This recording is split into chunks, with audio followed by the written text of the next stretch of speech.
Un šogad mūsu basketbola klubam ir liela jubileja, 20 gadi.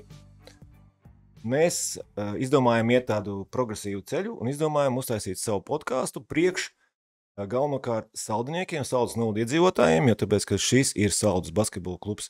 Ja kādam citam būs interese, protams, mēs priecāsimies redzēt atsauksmes, bet tas ir tāds mūsu jaunais projekts. Šodien man uz sarunu ir aicināts viens no stūrakmeņiem basketbola klubam, jo mēs varam teikt, ka tas ir mūsu dibinātājs, tas ir mūsu treneris ar vairākiem piegājieniem. Viņš tur arī bijis un pagājis nost un atkal ir bijis. Madars Roga. Šobrīd, ko tu darbojies tagad, Madar? Sveiks, Viktor. Sveiki visi saldinieki, visi basketbola mīļi. Un sveiciens visiem. Šobrīd esmu sporta skolas direktors, bet vienalga sirdī man ir basketbols. Esmu vēl aizvien nodarbojies ar Saldus kādu briežu treniņu procesu vadu un noteikti skatos, kas notiek Saldus basketbola kluba ģērbtuvē, treniņu procesā. Skatos, kā notiek spēles, kas notiek sezonā. Ļoti interesējos vienalga, kas, kā notiek basketbola klubā Saldus tieši ar basketbolu, kas notiek, jā. No basketbola būtībā tu aizgājis prom neesi? Tas nav iespējams. Vien, kad basketbols ir un paliek tavā sirdī. Bet cik es atceros, tad pat esi no Liepājas un uz Saldu esi tomēr nosacīti ienācējs. Nosacīti, jā. Bet nezinu, kāpēc. Es varu pateikt godīgi, ja esmu liepainieks, bet ienākot Saldu, kaut kā šī pilsēta mani uztvēra vai uzņēma kaut kā, kaut kā uzreiz iejutos ļoti mājīgi, un es uzskatu, ka esmu saldinieks. Super. Man kā saldiniekam ļoti prieks, ka tu esi izvēlējies Saldu. Jā.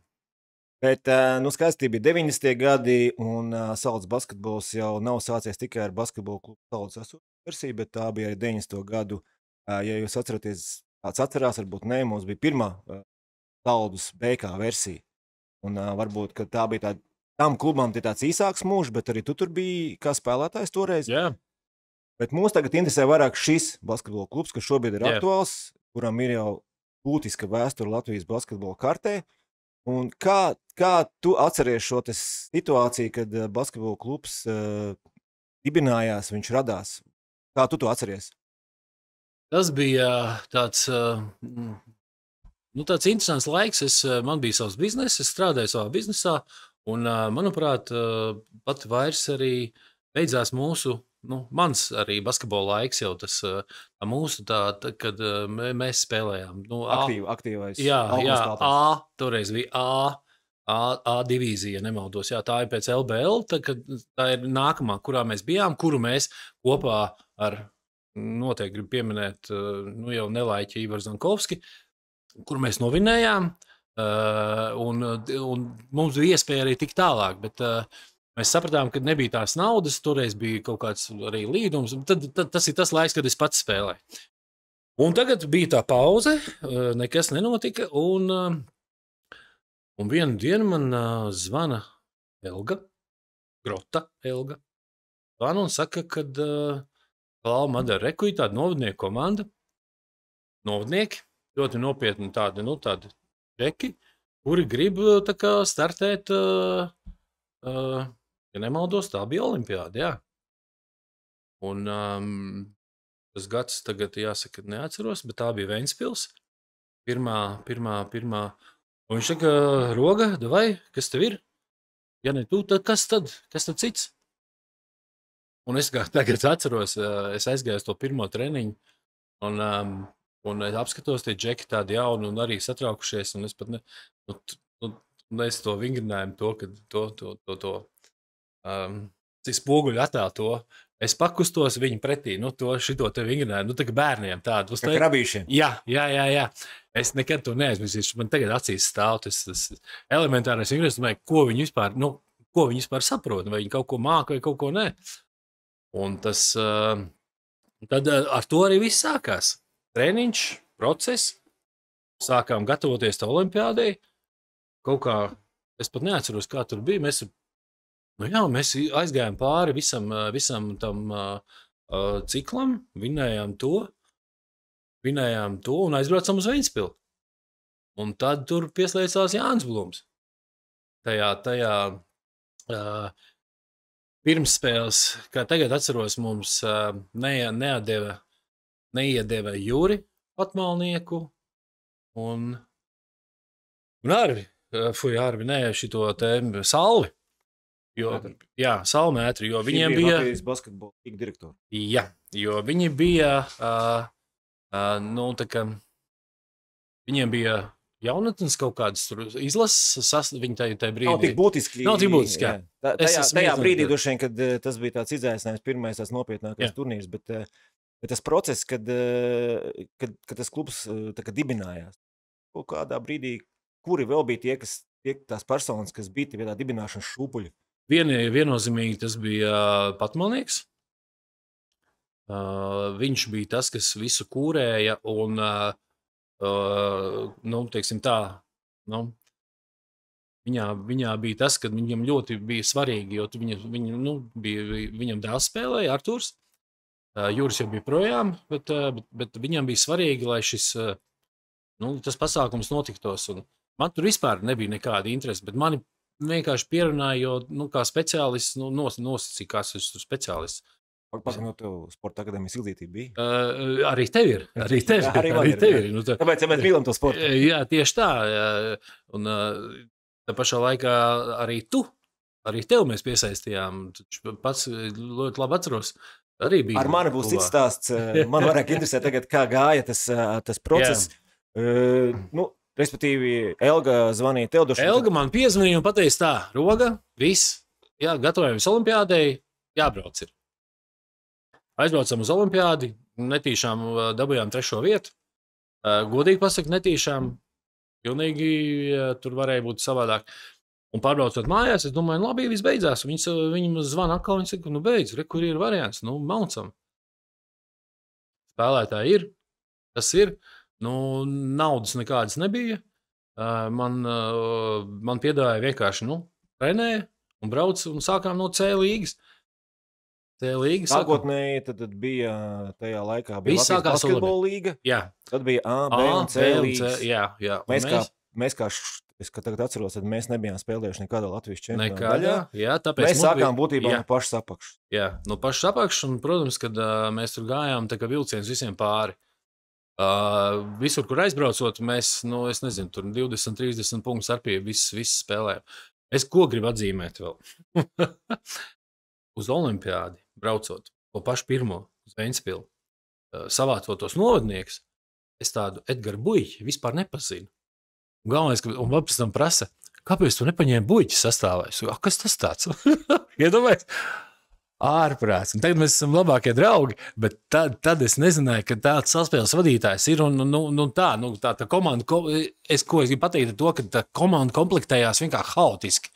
Kas ir, tas ir, ko es zinu, ko es nezinu, kaut kā tā. Man tev jautājums, kā tev šķiet, ja Edgars Buļķis būtu bijis sastāvā, mēs izcenītu zeltu?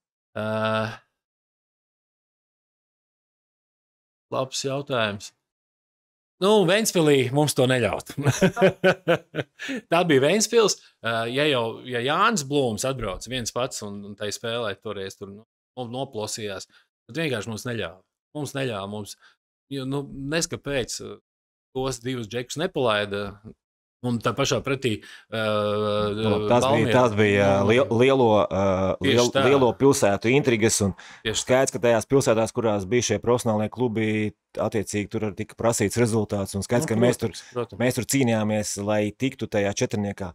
Bet jāatzīmē, droši vien, kad mēs pēdējās tās 3 olimpiādes, kas notika būtībā, mēs visur tikām četrniekā. Lai cik tas dīvaini nebūtu bronza, sudrabs un bronza, tomēr tas ir priekš saudzes tāds.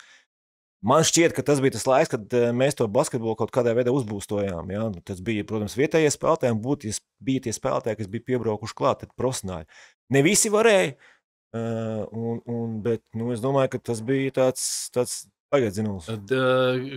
Es par tām olimpiādēm gribu teikt, ka tas bija tāds īpašs mūsu laiks, kad bija iespēja savienot kopā vecos džekus, un viņiem tas bija baigi svarīgi. Es kā nosacīta mentors ar savu emocionālo atdevi iedevu viņiem iekšā vienkārši šprici Un viņi tālāk darīja vienkārši brīnums.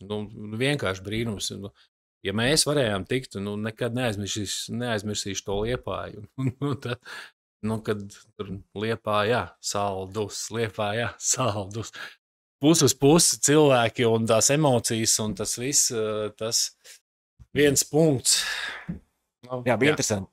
Bet atgriežamies pie tā čempionāta un skaidrs, ka tās pirmās 3 sezonas bija diezgan tādas, pirmās 2 drošiem bija dinamiskas ar visām uzvarām, un pēc tam sekoja, tad mēs, es arī biju tajā laikā spēlētājs, un mēs iekļuvām LBL 2.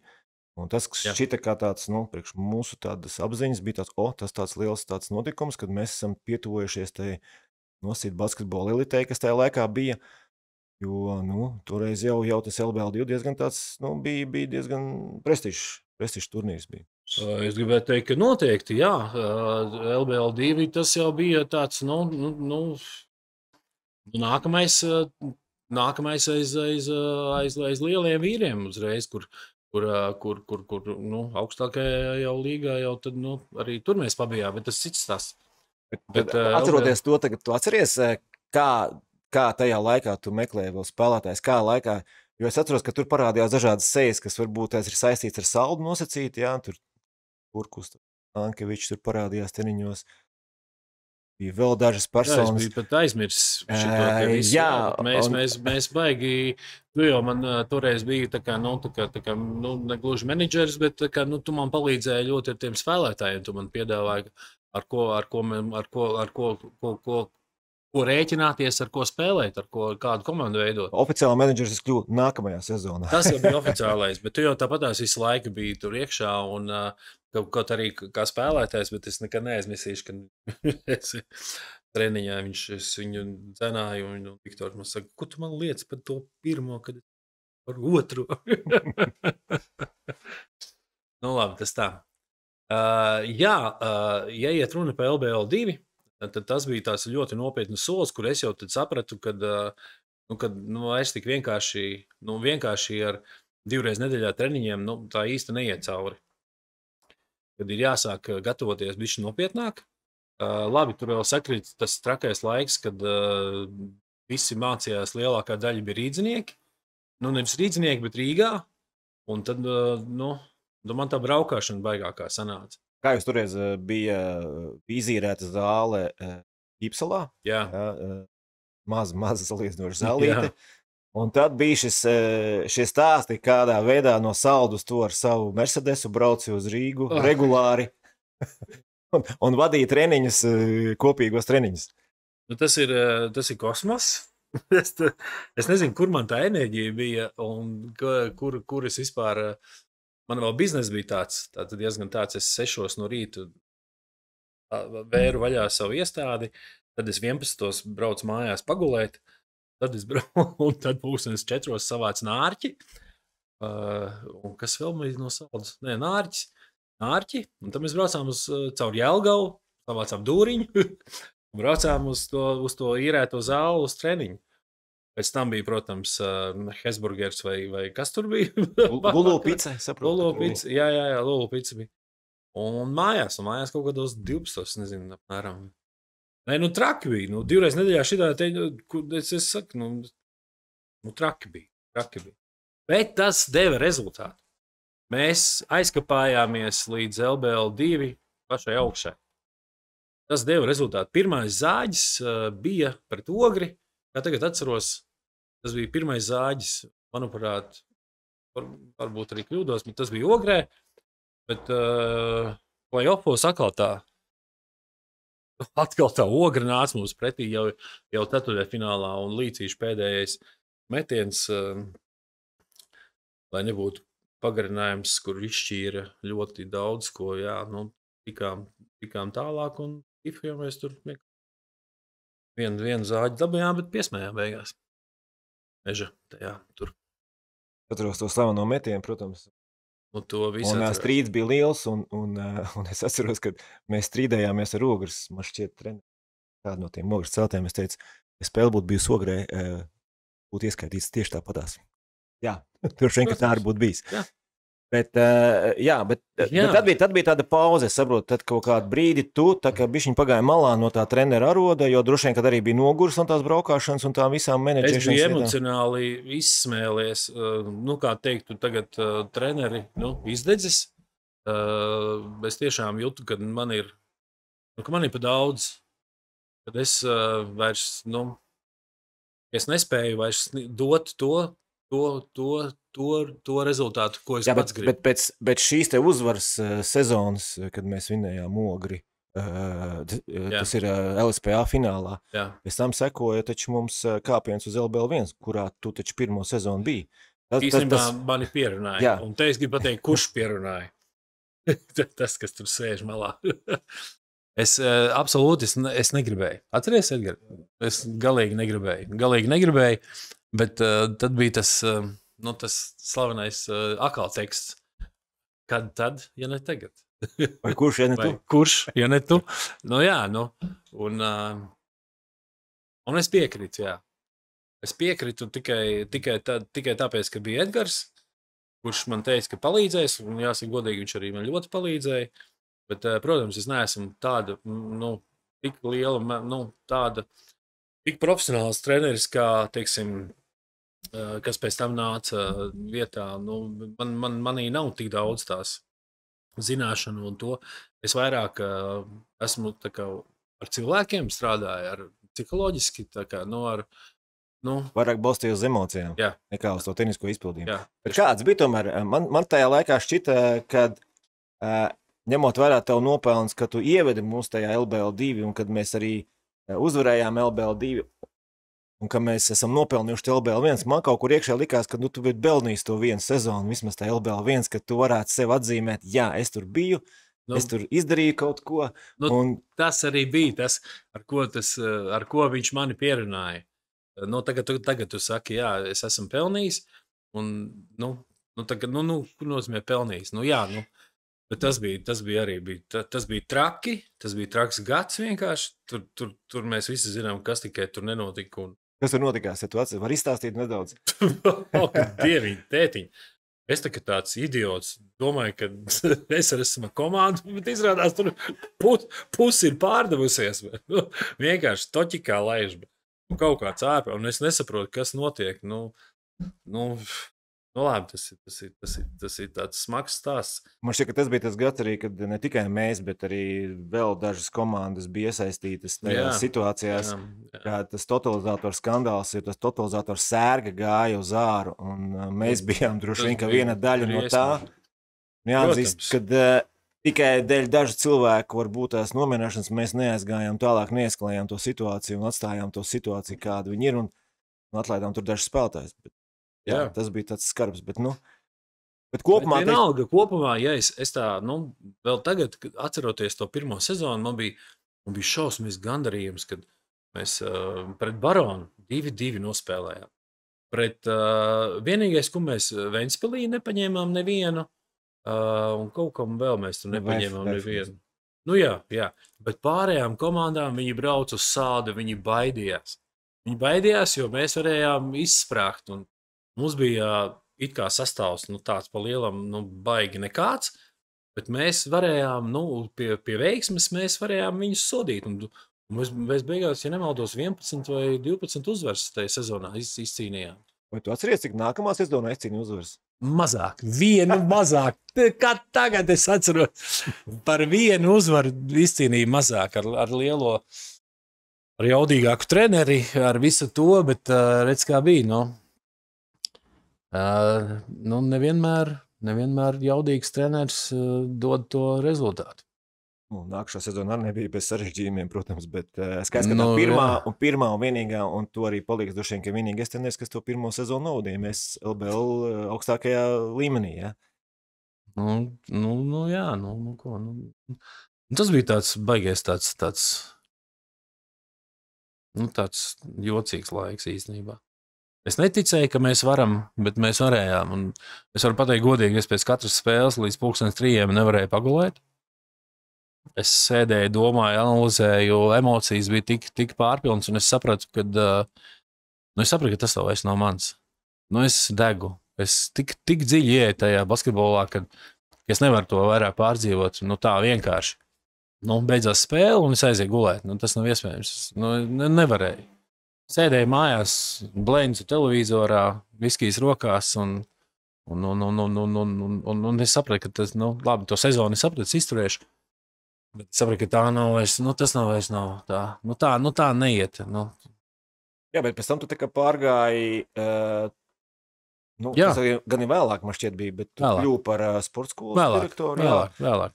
Bet kā tev pašam liekas, vai Saldum ir vieta augstākajā divīzijā? Protams, ka mēs atmetam tās runas par to, ka mums ir naudas, nav naudas, jā, bet nu, tā globāli, vai tev šķiet, ka mēs esam tajā basketbola kartē būtiski, ka mēs esam cienīgi spēlēt tajā līmenī? Es domāju, ka viennozīmīgi jā, bet ja mēs varētu savākt tā saucamo piķi un dabūt tos cilvēkus, kas ir saldinieki. Tāpēc jau man bija tie rezultāti tik labi olimpiādēs, ka tevi nesaista nekas, ka tev tikai tava tā iekšējā interese, dzimtene, vieta, kur tu esi dzimis, aizstāvēt to, savi džeki. Ja tu zinātu, kāda atmosfēra, tu zini, tu pats biji, kāda atmosfēra bija tajās olimpiādēs, ka mēs, tikai tāpēc arī mēs tos rezultātus sasniedzām. Jo tas iekšējais, tas tur, tas kosmos, kas tur notiek, un ja tu vēl, tā kā es vēl bišķiņ vēl piešķiļ, ja, man jau liekas, ka tā olimpiāda, kas tagad kādā veidā ir pazudus drusciņi, tas tomēr bija tāds zināms izlases modelis. Jā. Skaidrs, ka tā ir mazāk izmēra izlase, bet tā ir izlase. Ja? Un tad, kad tie puiši, kas ir trenējušies Saldu, kādā zināmā laika posmā, kur nav spēlējuši kopā iespējami, bet tie visi ir saldinieki, kad viņi spēja apvienoties un izdust to Saldus to savu piedarību. Un tas rezultāts tomēr neizpalika. Ja? Un droši vien, ka tu piešķīli to nacionālo, lai arī tu esi liepājnieks, bet tomēr tu spēji iedvesmot tos puišus, un tas rezultāts vienmēr bija tā kā tās medaļas mēs izcīnījām. Jā, es esmu, es nekad neaizmirsīšu tos brīžus, kad Jānis Līcīts nāca malā, es viņu uz mājiņu saucu, un es skatos, un viņam asaras. Viņam asaras, lielajam zēnam asaras tek, ka viņš tā pārdzīvo. Protams, ka man arī tas ir uzreiz, iedod vēlreiz, un es saprotu, kad ir, kad tas emocijas ir vēl, tas ir mans. Emocionālais tas ir mans. Tas ir tas, ko es varu sniegt komandai, atdot sev visu, bet pēc tam ir tāds iztukšīts. Tā, ka tu vispār, tev nav nekā. Madara, bet ja tagad atjaunotos Latvijas olimpiādi, tu taču piekrist kļūt par galveno treneru. Viennozīmīgi. Man šito tikai. Es esmu, zin kā, man tā sezona, tas sezonas garais posms, man ir pa garu. Es esmu tādu mazu posmiņu. Tas Luka Banka ir turnīra treners. Turnīra, mēnesi sagatavoties, davai iedot iekšā riktīgi, tādu, to, ko mēs redzam, kā es gribu redzēt, kā to spēli, un tad to vienu, to posmu nospēlēt, tas ir mans. Tas ir mans. Es sezonu vilkt.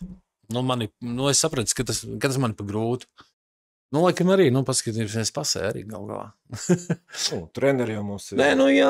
Bet zini kā, izsprāgt uz mēnesi, es domāju, ka tur vēl joprojām varētu zinot tevi. Uz mēnesi es varētu nodot, es pilnīgi tagad gribu lielīties, laikam, bet uz mēnesi taču es paņēmu džekus savākt, neaizmirst, ka ir tāds puiķis Edgars, nevis tā kā pirmā gadā, un savākt visus džekus, visus, kas ir sākot ar Kārli Lapsītu un visi pārējie, visi stumbri un visu džekus savākt, tas būtu vienkārši kosmos. Un mēs noteikti, es varētu to vienu mēnesi, es labprāt gribētu. Es pat gribētu. Vai tagad tu redzi nākošo etapu, kas mums tagad ir bijis basketbola klubā? Un šobrīd mums ir tāds varbūt klusāks periods, ja mēs skatāmies no perspektīvo spēlētāju puses, to arī sportskolas direktors esi, un Edgars ir arī sportskolas treneris. Materiāls, ka šobrīd mums ir tāds mazliet tā kā bedra ir, tāda demogrāfiskā bedra mums nedaudz ir, Bet es ļoti ceru, ka pēc kaut kādiem gadiem tomēr mēs rāpsimies ārā un tur varētu būt nākošais tā kā vilnis ar kaut kādiem perspektīviem spēlētājiem, kas varētu LBL2 vai pat pacelt to komandu kaut kādā līmenī. Kā tev šķiet, vai mēs spētu, tā kā tas novads vai tie uzņēmēji vai tie interesanti vēlreiz uztaisīt to izrāvienu un uz kādām pāris sezonām vēlreiz ielikt LBL1? Es uzreiz pasaku, tikai pateicoties Edgaram, viņu to sakariem ir tie sponsori un kaut kā tās naudiņas kaut kāds tur nāk, bet godīgi neredzu. Es neredzu šobrīd, es tiešām neredzu, ka varētu ielikt tajā autobusā, kurš ved uz LBL1. Ka mums ir, diemžēl, jāsaka tā ir laiks, kad ir kaut kādi džeki, un es tagad redzu, jāsaka godīgi, ar prieku skatos, kas viņi 15, kas tie pa gadiem, tie jaunie, kas nāk.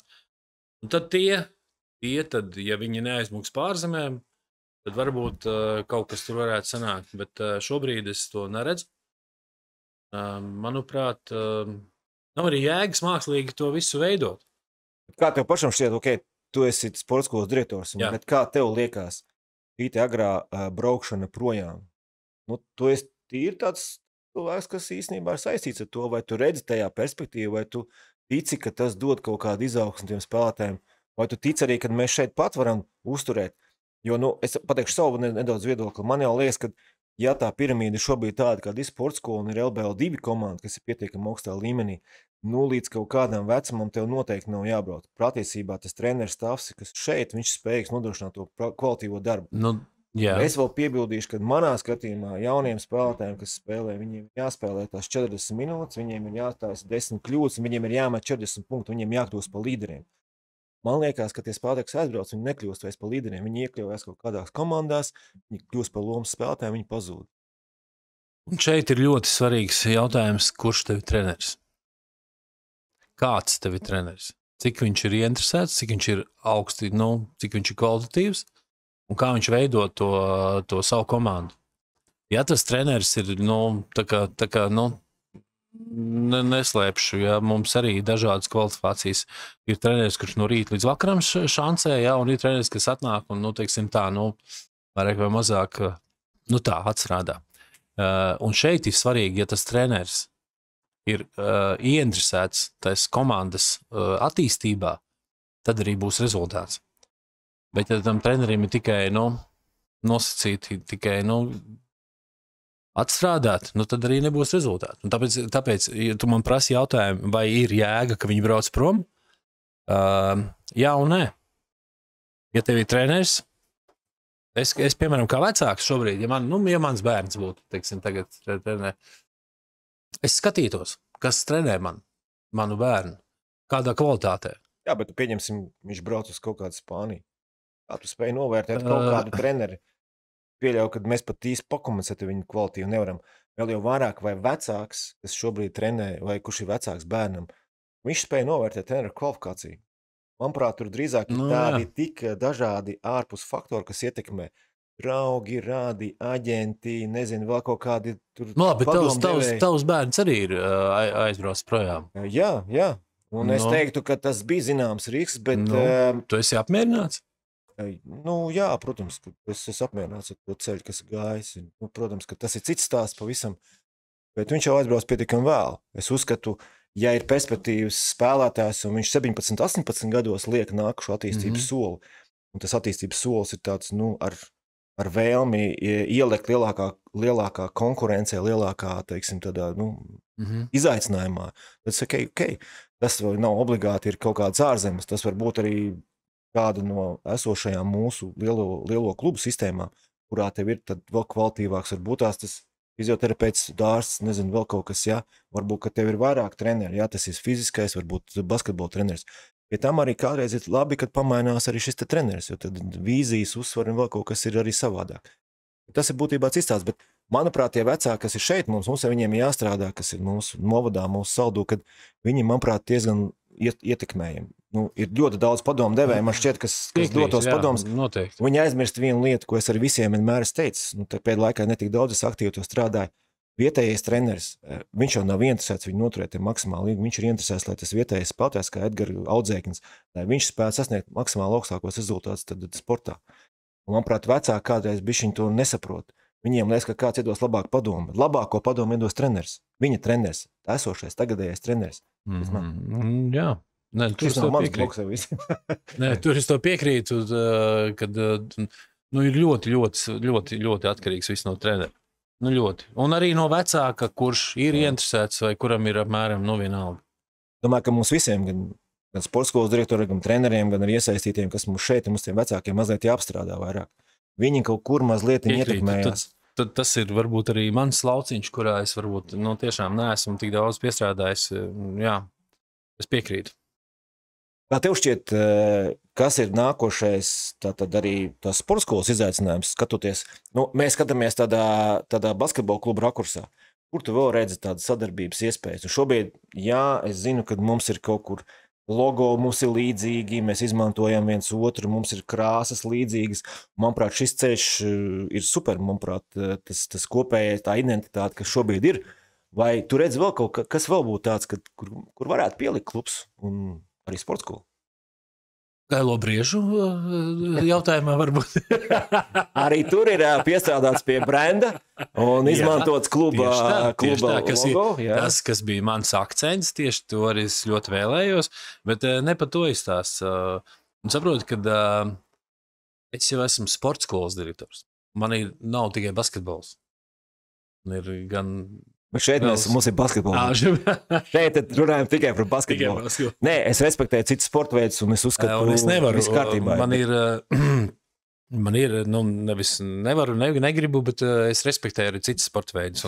Tad es nevaru tikai, kā sporta skolas direktors, atbalstīt tikai vienu sporta veidu. Man ir jādomā arī par citiem sporta veidiem, un es arī nekad viņus nenometu novārtā vai kā, bet katrā ziņā man ir prieks, ka atkal jau mēs no 900 jau būsim pāri 1000 bērnu skolā.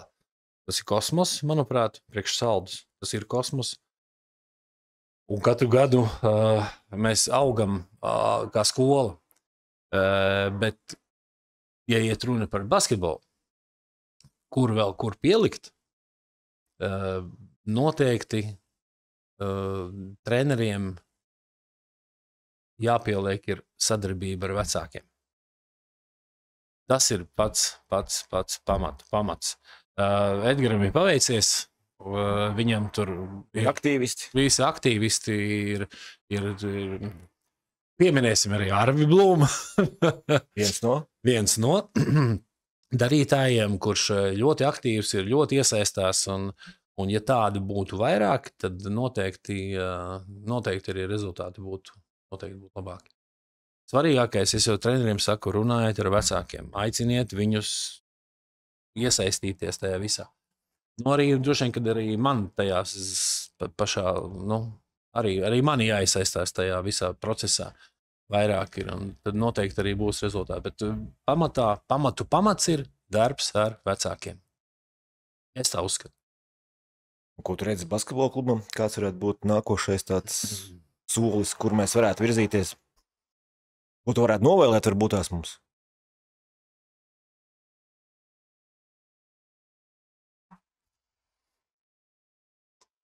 Es baigi gribētu redzēt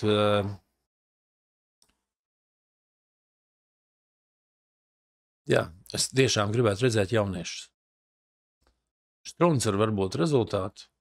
Struns ar tiem Rīgas, tiem piebraucējiem.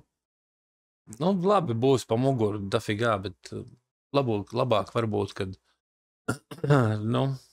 ar savējiem vairāk. Kādu vēl var būt, 1, 2. Es tagad tā baigi aizdomājos, bet es nezinu, es laikam sāku no 0 ar savējiem. Mēs jau vienmēr esam proklamējuši to, kad mēs gribam pirmām kārtām uzaicināt vai iesaistīt savus, un tikai tad mēs mēģinām piemeklēt kaut kādas spēlētājas no malas. Kaut gan šobrīd ir diezgan pagrūti arī ar to. Jā, tā bedra mums ir izveidojusies šobrīd. Mums nav spēlētāji, to mēs redzam, un es nekādā ziņā nepārmetu klubam, kad kad nav spēlētāji un kad tā pašā laikā arī tie jauniešiem nav nekādi, ko mēs tur varam, es pat neredzu, tur 3-4 ar ko sākt, tur vispār, un tad varbūt pat varētu izlidot no tās līgas. Netaisam to ainu tik pesimistiski, es domāju, ka dušiem, ka mūsu uzdevums ir saglabāt to mūsu pozīciju, varbūt tās, ka rezultāts kādu sezonu būs pavisam nekāds vai labāks, sliktāks, bet es teiktu, ka mums vajadzētu saglabāt to mūsu identitāti, ko mēs esam motorējuši 20 gadus. Un būtībā mēģināt tomēr to līkni, iespējams, paaugstināt ar vienu, jā. Es gribēju teikt, ka laukumā jāatgriežas ir varbūt tam pašam Buļķim, tam pašam Līcītim un pārējie jaunie. Davai, sākam ar to. Kā, lai viņi iemāca... Jautājums galvenajam trenerim. Jā, lai viņi iemāca tiem jaunajiem, lai viņi parāda, kas ir piektais, klasika. Ja, kur pārmet pāri un vienkārši Līcītis iebaksta. Ja? Tādā ziņā. Tad jau tev būs jāatgriežās modā treneru amatā. Ja Buļķis atgriezīsies laukumā, tad tev būs jāatgriežās treneru amatā. Šitas bija labs. Labs mēs varam visu. Bet katrā ziņā, ja saka, te ir atkal tas, tiešām, tad, ja tādā, mēs esam situācijā, tad tiešām, Edgars, es zinu, viennozīmīgi fiziski var spēlēt, viennozīmīgi Jānis arī var, periodiski labi, viņam tur muguru un kas, bet tad mēs pasaucam vēl kaut ko pameklējam un 3-4 pamat riktīgie un jaunatni klāt. Kaut kā tā tu redz. Tas novēlējums klubām un nobeigumā es gribētu tomēr teikt tā, ka gaidu uzaicinājumu no novada vadības uz novada izlases vadīšanu nākamajā olimpiādē. Ja būs, tad tu būsi treneris. Tā ir novēlējums. Super, paldies, Viktor. Paldies, ka atnāci. Jā. Un kad gaidi drīzumā video. Labi. Ceru, ka skatītāji novērtēs mūsu sarunu.